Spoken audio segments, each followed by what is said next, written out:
Segel bocah gunung. Pak Sujanto sak rombongan. Monggo ingkang saking Kebasen. Mbok badhe anu minggah wonten panggung monggo Mas. Ayo.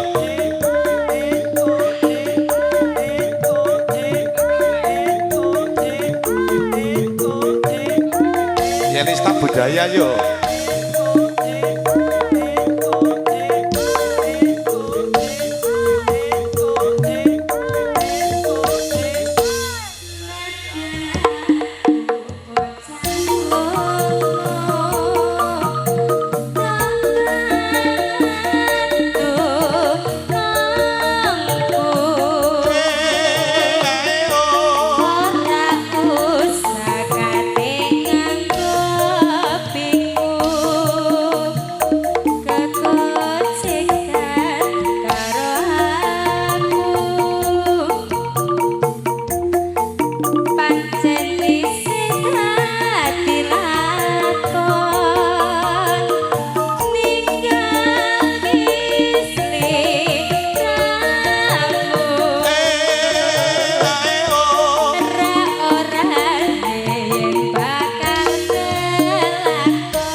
Sujanto moga-moga orang menangi rubeda. Amin. Oleh kondurnya Kebasen orang nalangan apa-apa ngesuk bisa ketemu maning pas ulang tahun pernikahan nanggap maning. Nggih. Insyaallah. Ayo Yul karo mandan lenjek kok ya Yul ajan. Kae sing labireng kae ngelegidu ae sing kosireng ajan. Anu haus ki, itu haus. Ora mono kowe. Ayo Yul maning yo. Apa kowe ra kelingan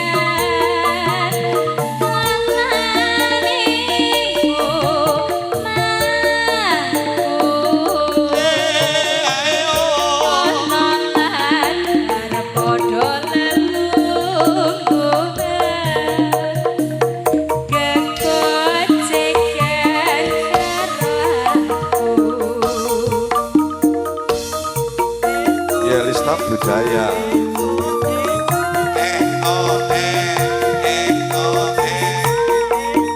Asik kan apa? Karo merem-merem.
batir kok ngebasen lagi pada WA keluarga. Kenapa Ki? Pada WA keluarga ki yang masih nang Kebumen. Iya, aku masih di sini.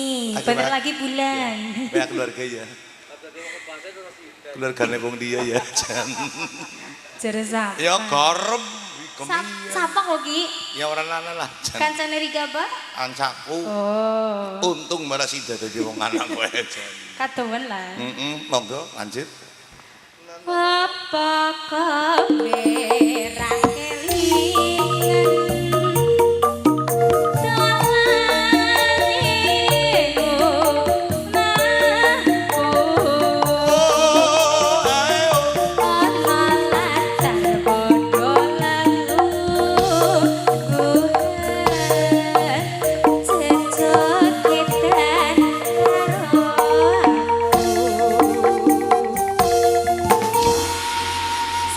kelingan sampun wonten bocah gunung Pamundutanipun. nggih saking Bapak Bapak Sujanto.